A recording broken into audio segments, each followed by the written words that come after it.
मैं झुक कर दबे पांव चलता कैलाश चंद्र के पीछे से उसकी जानिब बढ़ रहा था। जैसे ही मैं उसके एक कदम के फासले पर पहुंचा, उसने शायद मेरी आहट सुन ली थी।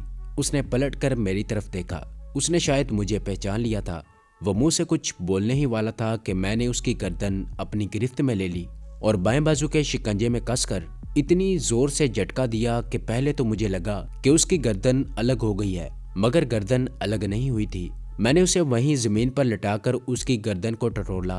मुझे उसकी गर्दन की हड्डी कहीं न मिली। गर्दन की हड्डी टूटकर नीचे चली गई थी या उसकी गर्दन की खाल काफी ऊपर को खिंच गई थी। मुझे लाश ठिकाने लगाने की जरूरत नहीं थी। मैंने उस दुश्मने पाकिस्तान की लाश वहीं पड़ी रहने दी और अंधेरे में गौर से देखता हुआ नाले वाले पुल पर से होकर उस जगह पर आ गया जहां जैकब गाड़ी में बैठा हमारा इंतजार कर रहा था। उसने मुझे अकेले आते देखा तो गाड़ी की खिड़की से सर बाहर निकालते हुए पूछा, सर कैलाश बाबू कहाँ हैं?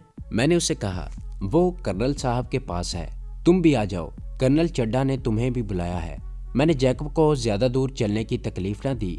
जैसे ही वो गाड़ी में से निकलकर 2 कदम आगे बढ़ा, मैंने पीछे से उसकी गर्दन में अपना बाजू डालकर ऊपर को खींचते हुए यके बाद दीगरे 3 झटके दिए। वो भी मेरे बाजुओं में झूल गया था। मैंने उसकी लाश भी वहीं जमीन पर अंधेरे में डाल दी और खुद गाड़ी में बैठकर उसे स्टार्ट करके वापस मोड़ा और रावलपिंडी शहर की तरफ सड़क पर डाल दिया। अभी रावलपिंडी की रोशनियां कुछ फासले पर थीं और बड़ी सड़क भी नहीं आई थी। मैंने कार को वहीं एक तरफ छोड़ा और खुद बड़ी सड़क पर आकर पिंडी शहर की तरफ चलने लगा। पीछे एक लारी शायद लाहौर से आ रही थी। मैंने उसे हाथ दिया। बस की रोशनी मुझ पर पड़ी तो ड्राइवर ने जरा आगे जाकर बस रोक दी। मैं उसमें बैठ गया और रावलपिंडी के पहले बस स्टॉप पर उतर गया। यहाँ से मैं रेलवे स्टेशन पर आ गया। मुझे मालूम था कि रेलवे स्टेशन के करीब ही एक लारी अड्डा है जहाँ से लारियां आज़ाद कश्मीर की तरफ जाती हैं, मगर ये लारियां दिन के वक्त चलती थीं। मुझे रात गुजारनी थी। मैं वहाँ से अपने होटल वाले कमरे में नहीं जाना चाहता था। वहीं स्टेशन के 2nd क्लास वेटिंग रूम में आकर बैठ गया। 2-3 मुसाफिर पहले से वहाँ आराम कर रहे थे। एक दीवान खाली पड़ा था। मैं उस पर लेट गया। थोड़ी देर बाद मुझ पर गनूदगी तारी होने लगी तो मैं उठकर बाहर प्लेटफॉर्म पर आ गया। मैं सोना नहीं चाहता था। इस हालत में मेरा गाफिल होकर सो जाना मेरे हक में खतरे का बायस हो सकता था। प्लेटफॉर्म पर चाय का स्टॉल खुला था। वहीं पर खड़े होकर एक चाय का कप पिया। नींद गायब हो चुकी थी। वहीं एक तरफ होकर सिगरेट पीते हुए टहलने लगा। मुझे आज़ाद कश्मीर की पहाड़ियों से सीनियर फायर लाइन क्रॉस करके मकबूजा कश्मीर पहुंचना था। इससे पहले मैं इस तरफ से कभी मकबूजा कश्मीर में दाखिल नहीं हुआ था। ख्याल था कि मैं अंदाजे से निकल जाऊंगा। पहाड़ियों में से निकलना मैदानी इलाकों की निस्बत आसान होता है। यही एक रास्ता मेरे सामने था। किसी न किसी तरह मैंने काफी वक्त वहां गुजार लिया। सुबह 4 बजे बाहर आकर मालूम किया तो देखा कि एक लारी आज़ाद कश्मीर जाने के लिए तैयार हो रही थी। मैंने टिकट लिया और लारी में बैठ गया। आगे की रुएदात मैं आपको नहीं सुनाऊंगा। बस यूं समझ लें कि मैं किसी न किसी तरह पहाड़ियों, घाटियों और खाइयों में से होता हुआ पूरे एक दिन और एक रात में एक ऐसी जगह पहुंच गया जहां एक कश्मीरी किसान ने मुझे कश्मीरी जुबान में बताया कि मैं मकबूजा कश्मीर में हूं। मैंने खुदा का शुक्र अदा किया। यहां से श्रीनगर पहुंचना आसान था। मैं उस इलाके का नाम नहीं बताऊंगा जहां से मैंने सीनियर फायर लाइन क्रॉस की थी। इस मकाम से श्रीनगर पहुंचने में मुझे मजीद 2 दिन लग गए। कोई लारी बस वगैरह वहां नहीं थी। मुझे पैदल ही सफर करना पड़ा। सूरज अभी गुरूब नहीं हुआ था जब मैं श्रीनगर की मज़ाफ़ात में पहुंच गया। मैं अंधेरा होने के बाद कमांडो शेरवान की खुफिया ठिकाने पर जाना चाहता था। सारा इलाका मेरा जाना पहचाना था। मैं श्रीनगर शहर के पहलुओं से गुजरता हुआ शुमाल मशरक की जानिब जो पहाड़ियां थी उनके दामन में आकर एक जगह बैठ गया और अंधेरा होने का इंतजार करने लगा। सूरज पहाड़ियों के पीछे छुप गया। वादियों में अंधेरा उतरने लगा। जब शाम गहरी हो गई तो मैं खुफिया ठिकाने की तरफ चल पड़ा।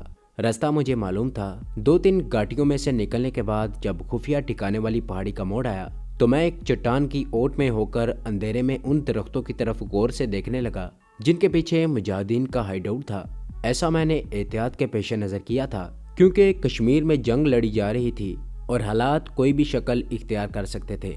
जब मुझे यकीन हो गया कि हालात पुरसुकून हैं तो मैं हाइडआउट की तरफ चल पड़ा।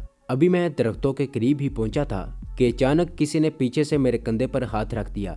मैंने पलट कर देखा। अंधेरे में मुझे एक नौजवान नजर आया जिसके हाथ में सब मशीन गन थी और मुंह सर स्याह रुमाल से छुपा रखा था। ये सिवाय अपने हुर्रियत पसंद मुजाहिद के और कोई नहीं हो सकता था। उसने मुझे पहचान लिया था। मुझे बाजू से पकड़कर ये कहता हुआ एक तरफ ले गया कि जल्दी से उस तरफ आ जाओ। वो मुझे तेज तेज चलाता चट्टानों के पीछे ले गया और अपने साथ मुझे भी जमीन पर बिठाते हुए धीमी आवाज में मेरा नाम लेकर बोला, यहाँ मामला संगीन हो गया है, किसी ने मुखबरी कर दी है। भारतीय फौज की एक प्लाटून ने अचानक हमला कर दिया। हमने भी पोजीशनें संभाल ली, मगर हमारी नफरी बहुत कम थी। हमारे 6 साथी शहीद हो गए। कमांडो औरंगजेब भी शहीद हो गया। भारतीय मॉर्टर फायर कर रहे थे। फिर क्या हुआ? मैंने बेचैनी से पूछा। भारतीय एकदम हमारे ऊपर आ गए थे। हमने कमांडो शेरवान के गिर्द हिफाजती घेरा डाल लिया और चारों तरफ फायरिंग शुरू कर दी, मगर भारतीय सिपाहियों की 2-1 प्लाटूनें वहां पहुंच गई थीं। कमांडो शेरवान सामने निकलकर फायरिंग करने लगे। हमने उन्हें बहुत रोका, मगर हम पर मशीन गनों के अलावा मार्टर का फायर भी आ रहा था। कमांडो शेरवान जख्मी होकर गिर पड़ा। उनके बॉडीगार्ड पहले ही शहीद हो चुके थे। मैं एक चट्टान की आड़ लेकर मुसलसल फायर कर रहा था, मगर मैं अकेला ही रह गया था। कमांडो शेरवान कहाँ है अब? मैंने पूछा। मुजाहिद ने कहा, अफसोस, कमांडर को भारतीय फौजियों ने जख्मी हालत में उठा लिया था और उन्हें गिरफ्तार करके ले गए थे। अगर आप इससे रिलेटेड मजीद वीडियोस देखना चाहते हैं तो हमारे चैनल को सब्सक्राइब करें और बेल आइकन को दबाकर ऑल नोटिफिकेशन ऑन कर लें ताकि हमारी तमाम आने वाली वीडियोस आप तक बआसानी पहुंच सके। ये कब की बात है? 20 दिन हो गए हैं। हम एक दूसरे खुफिया ठिकाने में चले गए हैं। मैं यहाँ हर रोज रात को ड्यूटी देता हूँ ताकि अगर आप इस तरफ आएँ तो मैं आपको यहीं रोक लूँ, क्योंकि आगे भारतीय फौज ने अपने आदमी बिठा दिए हैं कि अगर कोई मुजाहिद अनजाने में उस तरफ आ जाए तो उसे भी पकड़ लिया जाए। मेरे साथ आ जाएं। अच्छा हुआ कि आप दिन के वक्त इधर नहीं आए, मेरे साथ चलें। हम दूसरी तरफ खाई उतरने लगे। मैंने मुजाहिद से पूछा, कुछ मालूम है कमांडो शेरवान को फौज किस जगह ले गई है? वो कहने लगा, हमने अपने आदमी दौड़ा दिए हैं, मगर अभी तक कुछ मालूम नहीं हुआ कि भारतीय मिलिट्री इंटेलिजेंस ने कमांडो को कहाँ रखा हुआ है।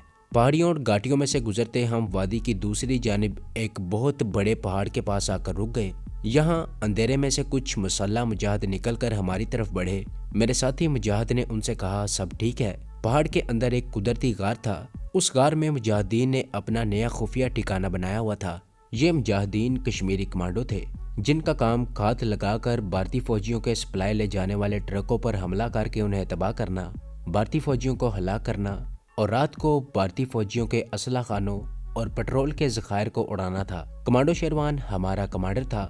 मुझे कमांडो औरंगजेब की शहादत से एक खलास सा महसूस हो रहा था। वहाँ जितने भी कमांडो मुजाहिद थे वो सारे मेरे पास आ गए। मैंने उनसे कमांडो शेरवान के बारे में दरियाफ्त किया। कमांडो मंसूर अहमद भट्ट कहने लगा, हमारे 3 आदमी कमांडो का सुराग मालूम करने के लिए जम्मू और कठुआ की तरफ गए हुए हैं। ख्याल है कि सुबह तक उनमें से कोई ना कोई जरूर आकर खबर देगा। रात को मैं वहीं दूसरे मुजाहिदीन के पास सो गया। सुबह सुबह हम उठ बैठे। सब मुजाहिदीन ने नमाज फजर अदा की। मैं और कमांडो मंसूर अहमद भट्ट बैठकर बातें करने लगे। हमें कमांडो शेरवान के बारे में अभी तक कुछ मालूम नहीं हुआ था कि भारतीयों ने उसे जख्मी हालत में किस जगह पर रखा हुआ है। अभी तक हमारा कोई आदमी भी नहीं आया था। कमांडो मंसूर अहमद भट्ट कहने लगा, जहाँ तक मेरा ख्याल है कमांडर को ये लोग जम्मू इंटरोगेशन सेंटर में ले गए हैं। इस इलाके में सबसे बड़ा यही इंटरोगेशन सेंटर है। मैंने कहा, कमांडर शेरवान जख्मी है, भारतीय उस पर मजीद तशद्दुद कर रहे होंगे। हमें पता चल जाए तो हम कमांडर को अपनी जान की बाजी लगाकर वहां से निकाल लाएंगे। कमांडर मंसूर अहमद भट्ट के बारे में मुझे मालूम हुआ कि वो कई कामयाब कमांडो ऑपरेशन कर चुका है और उसने अब तक सैकड़ों भारतीय फौजियों को जहन्नुम वासिल किया है। हमने सब चाय के साथ नमकीन कुलचों का नाश्ता किया। दिन के 10 बजे के करीब अपना एक आदमी आ गया। उसने बताया कि कमांडर को भारतीय फौजी अमृतसर जेल में ले गए हैं। तुम्हारी इतला कहाँ तक दुरुस्त है? कमांडो मंसूर अहमद भट्ट ने उससे पूछा। मुजाहिद ने कहा, जिस आदमी ने मुझे बताया है उसने अपनी आंखों से कमांडर को अमृतसर जेल की फांसी की कोठरी में देखा है। कमांडर को जेल के अस्पताल में भी रखा गया था। जब गोली का जख्म ठीक हो गया तो उसे फांसी की कोठरी में बंद कर दिया गया। अमृतसर जेल के टार्चर सेल तो बड़े बदनाम हैं, वहां से कोई मुजाहिद जिंदा बाहर नहीं आता। एक मुजाहिद ने कहा, हमें अभी अमृतसर की तरफ चले जाना चाहिए, चाहे हमारी जानें चली जाएं, हम रात को अटैक करके कमांडो को छुड़ा लाएंगे। میں نے کہا میں تمہارے جذبات کی قدر کرتا ہوں، مگر ہمیں اس وقت جذبات سے نہیں، عقل مندی اور دور اندیشی سے کوئی منصوبہ بنانے کی ضرورت ہے، ورنہ اپنے کمانڈر کو بچانے کی کوشش میں الٹا ہم ہی وہاں پھنس سکتے ہیں۔ کمانڈو منصور احمد بٹ نے میری طرف متوجہ ہو کر پوچھا، تم ہم سب سے زیادہ تجربے کار ہو، تمہارے خیال میں ہمیں کیا کرنا چاہیے؟ میں نے کہا مجھے سوچنے کا موقع دیں، کوئی نہ کوئی راہ نکال لیں گے۔ یہ میں نے ان لوگوں کے لیے کہہ دیا تھا، ورنہ سوچنے کی کوئی ضرورت نہیں تھی۔ مجھے خود کمانڈو شیروان کی مدد کے لیے امرتسر جانا تھا۔ یہ میں نے اسی وقت سوچ لیا تھا جب مجھے پتا چلا تھا کہ کمانڈو شیروان کو بھارتی فوجی امرتسر لے گئے ہیں، لیکن یہ بات میری سمجھ میں نہیں آئی تھی کہ کمانڈو شیروان کو بھارتی فوجیوں نے پکڑا ہے اور وہی اس سے پوچھ گچھ بھی کرے گی، پھر اسے امرتسر چھوڑنے کی بجائے امرتسر جیل میں کیوں لے گئے ہیں۔ یہ بات امرتسر کے رہنے والوں کو اچھی طرح معلوم ہو گئی تھی کہ امرتسر شہر میں ایک چھاؤنی بھی ہے، اگرچہ اس نام کا کوئی ریلوے اسٹیشن نہیں تھا، جیسا کہ ہندوستان کے اکثر شہروں میں فوجی چھاؤنیوں کے الگ ریلوے اسٹیشن ہوتے ہیں، جس طرح امبالہ شہر اور امبالہ چھاؤنی، میرٹھ شہر اور میرٹھ چھاؤنی وغیرہ۔ امرتسر میں چھاؤنی ضرور تھی، مگر اس کا کوئی ریلوے اسٹیشن نہیں تھا۔ یہ چھاؤنی شہر سے مغرب کی جانب واقع تھی اور شہر کے بہت قریب بالکل شہر میں ہی تھی۔ دوسرے شہروں کی چھاؤنیوں کا کوئی قلعہ شاید ہی ہو، مگر امرتسر چھاؤنی کا ایک قلعہ بھی تھا اور چھاؤنی قلعے کے اندر ہی تھی۔ اس قلعے کے باہر ایک بغیر گھاس کے میدان تھا جس کو قلعے کی پریڈ کہتے تھے۔ بچپن میں ہم جیٹھے سے امرت شہر میں جب آئے تھے تو اس میدان میں دوسرے لڑکوں کے ساتھ فٹ بال اور گلی ڈنڈا کھیلا کرتے تھے۔ پاکستان بننے سے پہلے اس قلعے میں گوروں کی پلٹنیں رہا کرتی تھی۔ یہ قلعہ امرتسر کے ہاتھی دروازے کے آگے، لاہوری دروازے کے باہر جو سڑک ریلوے کے پل ریگو برج کی طرف جاتی تھی اس کے ایک طرف تھا۔ آگے جی ٹی روڈ تھی جو لاہور کو جاتی تھی۔ یہاں قلعے سے چند فرلانگ کے فاصلے پر سڑک کے پار ایک چھوٹا سا سینما گھر تھا جو گورے فوجیوں کے لیے بنایا گیا تھا اور جہاں انگریزی فلمیں چلا کرتی تھیں۔ انگریزوں کے جانے کے بعد یہاں انڈیا کی فوج رہنے لگی تھی اور اس سینما گھر میں انگریزی کے علاوہ بھارتی فلمیں بھی چلنے لگی تھیں۔ اس سینما ہاؤس کے پیچھے کھیت تھے اور ان کھیتوں میں سکھوں کے خالصہ کالج کی پرانی طرز کی شاندار عمارت تھی۔ امرتسر میں اپنا ایک مجاہد پہلے سے لاہور کی جانب جاتی سڑک یعنی جی ٹی روڈ پر ایک انڈین سینما ہاؤس کے قریب دائم گنج کی بستی میں دکان کرتا تھا، جس کا ذکر میں پہلے کر چکا ہوں۔ دائم گنج میں قیام پاکستان سے پہلے مسلمان رہا کرتے تھے، مگر پاکستان بنا تو ان میں سے اکثر مسلمان گھرانوں کو سکھوں ہندوؤں نے شہید کر دیا، جو باقی بچے تھے وہ جانیں بچا کر پاکستان چلے گئے تھے۔ اب اس بستی کے مکانوں میں زیادہ تر سکھ شرناتی رہتے تھے۔ اس بستی میں ہمارا آدمی ہندو بن کر دکان کرتا تھا۔ میں پہلے ذکر کر چکا ہوں کہ یہ مجاہد فوٹوگرافی کی دکان کرتا تھا۔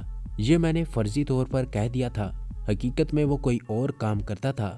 اگرچہ اب وہ مجاہد دائم گنج میں نہیں رہتا اور اپنے مشن کی مدت پوری کرنے کے بعد جہاد کشمیر میں شریک ہونے کے لیے واپس مقبوضہ کشمیر چلا گیا ہے، لیکن جس زمانے کی میں یہ داستان بیان کر رہا ہوں اس زمانے میں وہ دائم گنج میں ہی رہتا تھا۔ میں کمانڈو شیروان کو جیل سے فرار کروانے کے لیے اپنے اس مجاہد سے مدد لے سکتا تھا۔ اس قسم کے مشن کے لیے ایسے ایک آدمی کا موجود ہونا بڑا مفید ہوتا ہے۔ چنانچہ کچھ دیر بعد جب میں نے کمانڈو منصور احمد بٹ کو بتایا کہ کمانڈو شیروان کو بھارتی قید سے آزاد کروانے کے لیے میں خود امرتسر جاؤں گا تو وہ بولا، میں بھی تمہارے ساتھ جاؤں گا۔ میں نے ایک لمحے کے لیے غور کرنے کے بعد کہا، کمانڈو منصور، اس مشن کے لیے میں اکیلا ہی کافی ہوں، تمہیں ساتھ چلنے کی ضرورت نہیں، تمہاری یہاں زیادہ ضرورت ہے۔ مگر وہ ساتھ چلنے کے لیے اصرار کرنے لگا۔ جب اس نے بہت زیادہ اصرار کیا تو میں نے اس کو سمجھانے کی کوشش کرتے ہوئے کہا، دوست تم بہت جوشیلے آدمی ہو، یہ جوش جنگ کے محاذ کے لیے تو بڑا کارآمد ہے، مگر کمانڈو مشن میں یہ جوش آدمی کو الٹا مروا بھی دیتا ہے۔ اس نے میرا ہاتھ اپنے ہاتھ میں لے کر کہا، خدا کی قسم میں جتنا جوشیلا کشمیری مسلمان ہوں اتنا ہی متحمل مزاج بھی ہوں۔ اگر تم مجھے ساتھ نہ لے گئے تو میں اپنے طور پر اکیلا ہی اپنے کمانڈر کو بھارتیوں کی قید سے رہا کروانے کے لیے چلا جاؤں گا۔ میں نے سوچا کہ اس آدمی سے کوئی بعید نہیں کہ ادھر میں اس مشن پر روانہ ہو جاؤں اور میرے جانے کے تھوڑی دیر بعد یہ بھی اس مشن پر چلا جائے۔ یوں ہم دونوں کا کام خراب ہو سکتا تھا، بلکہ بہت ممکن تھا کہ ہم دونوں ہی وہاں کسی مصیبت میں پھنس جائیں۔ میں نے بھی بہتر سمجھا کہ چلو اس کو ساتھ لے چلتے ہیں۔ میں نے اسے کہا ٹھیک ہے دوست، اگر تم اس مشن پر ضرور جانا چاہتے ہو تو پھر اکیلے جانے سے بہتر ہے میرے ساتھ چلو۔ کمانڈو منصور احمد بٹ بہت خوش ہوا، کہنے لگا ہمیں اپنے ساتھ کیا کیا چیزیں لے جانی ہوگی۔ میں نے اسے کہا یہ اگر کوئی فوجی آپریشن ہوتا اور ہم دشمن کا کوئی پیٹرول یا ایمونیشن کا ذخیرہ یا پل اڑانے جا رہے ہوتے تو ہمیں دستی بموں، ٹائم بموں اور دوسرے چھوٹے اسلحے کی ضرورت ہوتی، مگر یہ ایک دوسری قسم کا کمانڈو آپریشن ہے۔ اس میں اسلحے کی بجائے دماغ کی زیادہ ضرورت ہوتی ہے۔ ہاں، ایک دو آٹومیٹک پستول اور کچھ میگزین ساتھ لے چلیں گے، باقی جس چیز کی ضرورت ہوگی امرتسر میں اپنا ایک آدمی بیٹھا ہے، وہ ہماری مدد کرے گا۔ کمانڈو منصور احمد بٹ مسکرایا، کہنے لگا تو تم ہمارے مجاہد سے مل چکے ہو، میرا خیال تھا شاید تمہیں اس کا علم نہیں ہے۔ وہ ہمارا بڑا جانباز حریت پسند ساتھی ہے اور امرتسر میں کئی برسوں سے ہمارے لیے کام کر رہا ہے، اور اس کے ذریعے ہمیں بھارتی فوجیوں کی تازہ نقل و حرکت اور ان کے کشمیر کے منصوبوں کے بارے میں بڑی مفید رپورٹیں ملتی ہیں۔ میں نے کمانڈو منصور احمد بٹ کو زیادہ بتانا ضروری نہ سمجھا، بس یہی کہا کہ ہاں، بس دو ایک بار اس مجاہد کے پاس تھوڑی دیر کے لیے ٹھہرا تھا اور اس کے بارے میں مجھے کمانڈو شیروان نے ہی بتایا تھا۔ کمانڈو منصور احمد بٹ نے کہا، میرے ذہن میں بھی اپنے امرتسر والے مجاہد کا ہی خیال تھا، وہ اس مشن میں ہمارے کام آ سکتا ہے۔ باقی ہم یہاں سے دو آٹومیٹک پستول ساتھ لے چلتے ہیں۔ بھارتی فوج کا ہم نے کافی اسلحہ چھین کر رکھا ہوا ہے۔ ہم نے اپنے کمانڈو مشن پر جانے کی تیاری شروع کر دی، کسی زیادہ تیاری کی ضرورت نہیں تھی۔ میرے کپڑے کشمیر کی پہاڑیوں میں پیدل سفر کرنے سے کافی پھٹ گئے تھے، میری گرم جیکٹ بھی خراب ہو رہی تھی۔ میں نے ایک گرم جیکٹ اور پرانی مگر صاف ستھری میل خورے رنگ کی پتلون پہن لی۔ کمانڈو کبھی بھڑکیلے اور شوخ رنگوں کے کپڑے نہیں پہنتے، خاص طور پر جب وہ کسی مشن پر جاتے ہیں۔ وہ گہرے اور میل خورے رنگ کی پتلون اور جیکٹ پہن لیتے ہیں، اندھیرے میں یہ لباس نمایاں ہو کر دکھائی نہیں دیتا، جبکہ شوخ رنگوں پر دن کے وقت بھی لوگوں کی ضرور نظر پڑتی ہے۔ ہم نے کچھ انڈین کرنسی اور ایک آٹومیٹک پستول اور کچھ میگزینیں ساتھ رکھ لیں۔ ہر میگزین میں 12 گولیاں تھیں، جس کو پستول کے اندر خالی میگزین نکال کر چڑھا دیا جاتا تھا۔ یہ آٹومیٹک پستول نئے نئے بھارتی فوج کے پاس آئے تھے، جو کشمیری مجاہدین نے ایک اسلحہ ڈپو پر شبخون مار کر دوسرے اسلحے کے ساتھ حاصل کیے تھے۔ کمانڈو منصور احمد بٹ درمیانے مگر ورزشی جسم والا نوجوان تھا اور کئی مارکے مار چکا تھا۔ اسے کمانڈو ایکشن کا کافی تجربہ تھا۔ سب سے اچھی بات یہ تھی کہ وہ اردو اور پنجابی کشمیری لہجے کے بغیر بول لیتا تھا، یوں اسے کوئی بھی پہچان سکتا تھا کہ یہ کوئی کشمیری نوجوان ہے۔ رنگ اس کا میری طرح صاف ضرور تھا، مگر یہ کوئی تشویش والی بات نہیں تھی۔ ہم اپنی خفیہ کمین گاہ سے منہ اندھیرے روانہ ہوئے۔ خاص پہاڑی رستوں سے گزر کر ہم جس وقت شہر سے کافی آگے کی جانب جموں جانے والی سڑک پر آئے تو دن نکل چکا تھا۔ ہم اپنی شکل و صورت اور لباس سے دفتر میں کام کرنے والے بابو لگ رہے تھے۔ تو یہ تھی ہماری آج کی ایپیسوڈ۔ امید کرتا ہوں کہ آپ کو یہ کہانی اچھی لگی ہوگی۔ اسے لائک کریں، شیئر کریں اور کمنٹ میں اپنا اظہار خیال ضرور پیش کریں، اور اگر اس چینل کو سبسکرائب نہیں کیا تو اس چینل کو سبسکرائب کریں اور بیل آئیکن کو دبا کر آل نوٹیفیکیشن آن کر لیں۔